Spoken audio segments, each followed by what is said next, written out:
Nah, benarkah Yesus itu lahir pada tanggal 25 Desember? Betul, memang. Orang yang menyangkal itu kan sebetulnya hanya mengenal buku-buku sejarah dari gereja Roma Katolik. Natal itu pertama kali ditetapkan bukan di Roma, tapi di Alexandria. Tahun 189 Masehi, pada masa Patriark Gereja Koptik Ortodoks, itu adalah Patriark Demetrius. Nah, pada saat itu gereja ini gini loh, begitu dia keluar dari batas-batas keyahudian, artinya gereja pertama kali disebut orang-orang yang diejek oleh orang Yahudi sebagai Nostrim, kelompok Nasaren, kelompok Nasrani, itu sebetulnya ejekan orang Yahudi untuk orang Kristen. Maka Paulus disebut salah satu tokoh dari sekte orang-orang Nasrani. Itu identitas dari gereja Yahudi di Yerusalem yang dipimpin oleh Rasul Yakobus. Terus kemudian orang Yahudi mengeluarkan kutukan terhadap orang Kristen pada saat konsili di kota Yamnia dekat Tel Aviv sekarang, terkutuklah orang-orang Nostrim. Setelah itu kebudayaannya bergeser kepada kebudayaan non-Yahudi. Kalau kebudayaannya bergeser berarti Injil harus dikontekstualisasikan supaya dimengerti oleh penduduk yang non-Yahudi. Berkembanglah Injil di Antioquia di Syria. Kisah Rasul 11 ayat 26. Di situ dikenal sebutan Kristianos, yaitu Kristen. Untuk pertama kali disebut Kristen. Kebudayaannya Yunani, kalendernya ganti. Bukan kalender Yahudi yang memakai sistem peredaran bulan, tapi kalender matahari yang dipakai di zaman dinasti Seleukid. Ketika Injil dibawa Rasul Markus ke Alexandria, kalendernya memakai kalender bintang. Kalender Kawakibiyah, bukan Komariah, bukan Samsiah.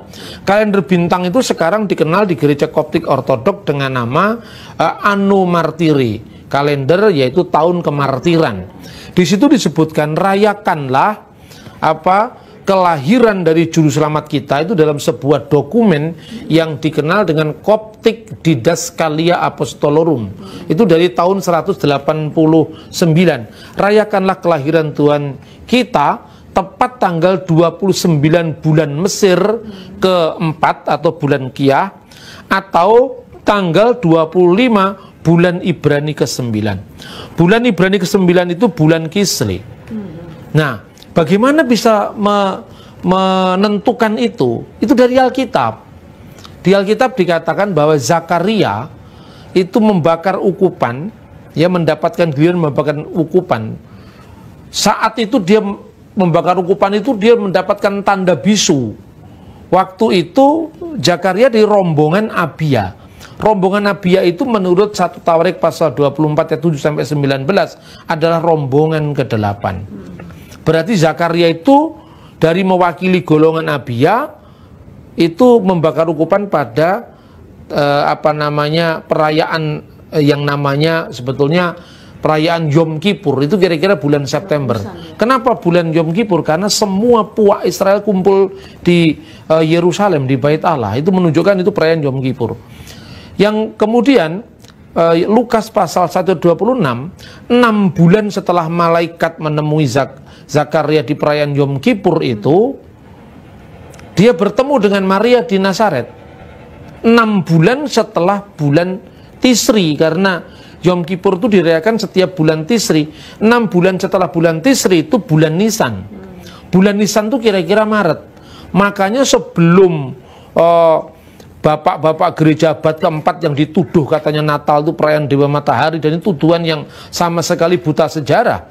Sebetulnya itu sudah ada tulisannya Irenaeus, tulisannya Hippolytus, itu bapak-bapak gereja dari generasi ketiga, itu mengatakan bahwa perayaan Bunda Maria menerima kabar gembira dari malaikat itu tanggal 15 bulan Nisan atau tanggal 25 Maret. 9 bulan setelah Maria mengandung, pemberitaan malaikat tanggal 25 Maret, itu jatuhnya 25 Desember itu. Itu tidak sulit dihitung karena kita tidak ngerti sejarah. Taunya gereja cuma gereja barat, Roma Katolik, Protestan, hanya itu saja. Kita tidak mengenal gereja-gereja timur yang dari abad pertama, kedua, ketiga terus berjalan sejarahnya.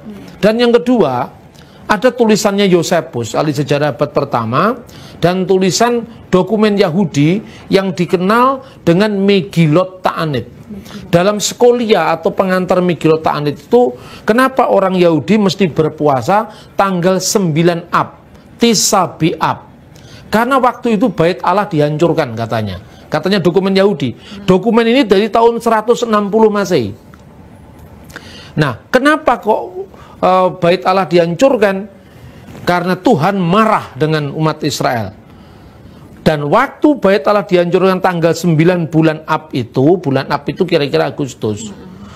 Yang membakar ukupan adalah rombongan pertama, yaitu rombongan Yoyarib. Ini catatan Yahudi. Yosepus mencatat bait Allah itu mulai dihancurkan, dibakar itu bait Allah itu mulai tanggal 9 bulan Laus, yang tidak lain sama dengan tanggal 9 bulan Ab, bertepatan dengan tanggal 5 Agustus tahun 70 Masehi. Tinggal ngitung mundur ke belakang 73-74 tahun, ketemu Zakaria membakar ukupan di bulan apa, minggu keberapa? Karena kalau kita pembaca mungkin tidak mengerti nama-nama bulan Ibrani, bulan Mesir ya. Saya sederhanakan aja. Itu bulan Masehi misalnya. 9 bulan Ab itu sama dengan 5 Agustus tahun 70. Yang membakar ukupan rombongan pertama. Hitung mundur. Berarti bulan Juni minggu keempat, rombongan yang membakar ukupan itu rombongan ke-24. Juli minggu ketiga rombongan 23, Juli minggu kedua rombongan 22, Juli minggu pertama rombongan 21, nanti kira-kira 70-an siklus, 70 tahun lebih siklus, Zakaria membakar ukupan dari rombongan ke-8 itu tanggal 15 bulan Tisri, dan itu perayaan Yom Kippur. 6 bulan setelah Tisri, sekali lagi itu Nisan, sama dengan Maret. Perayaan kabar baik malaikat bertemu Maria 9 bulan setelah Maret Desember. Selesai. Itu dokumennya jelas kok. Ya karena kita tidak mengacu pada sumber sejarah primer. Ya, seperti kekurangan itu. Kita kekurangan kita di situ. Betul. Jadi sudah pasti 25 Desember tidak salah kita merayakan Natal ya. Itu dari abad pertama kedua baru dipersoalkan di Jerman itu. Abad 19. Sejak kapan Isa Al-Masih atau Yesus Kristus itu diangkat menjadi Tuhan? Tidak ada yang mengangkat Yesus itu Tuhan, tidak ada. Sama dengan kalau saya katakan itu kan tuduhan orang-orang yang kurang belajar itu. Mengatakan baru tahun 325 Yesus disebut Tuhan. Baca itu tulisannya Polikarpus, itu muridnya Rasul Yohanes langsung. Ketika dia mati dalam pembakaran, dia memuja Allah Tritunggal.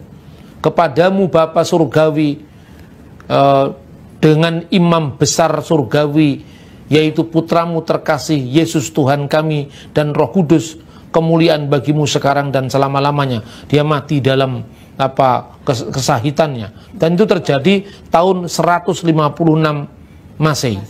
Dan sebelum itu di Alkitab memang sudah ada. Yesus disebut Allah itu bukan dalam makna kemanusiaannya itu. Yang dilahirkan Maria itu memang sepenuhnya manusia, maka dikatakan firman telah menjadi manusia. Seperti misalnya kalau sebagai contoh perbandingan, orang Islam percaya Quran itu firman Allah. Kertasnya itu mulai kapan ada? Apa mulai dibuat di pabrik? Kan tidak, di pabrik kertas kan tidak. Yang disebut Quran firman Allah itu bukan bentuk kertasnya ini, tapi firman Allah yang terkandung di dalamnya. Begitu juga kalau Yesus disebut itu ilahi, Allah, itu bukan dalam makna kemanusiaan secara fisik, yang bisa mati, yang bisa dilahirkan, tetapi firman yang bersama-sama dengan Allah, dan firman itu adalah Allah, itu makna ketuhanannya. Jadi tidak pernah ada pengangkatan manusia jadi Tuhan, karena di dalam Yesus itu kita meyakini sepenuhnya manusia dalam keadaannya sebagai manusia, sepenuhnya Allah sebagai firman Allah yang adalah Allah. Ini sangat clear dan bisa diterima secara akal budi. Gampang dicerna secara akal, kecuali yang akalnya nggak sampai. Itu gampang sekali dijawab, mudah sekali. Bukan tidak masuk di akal, tapi tidak masuk di akalnya.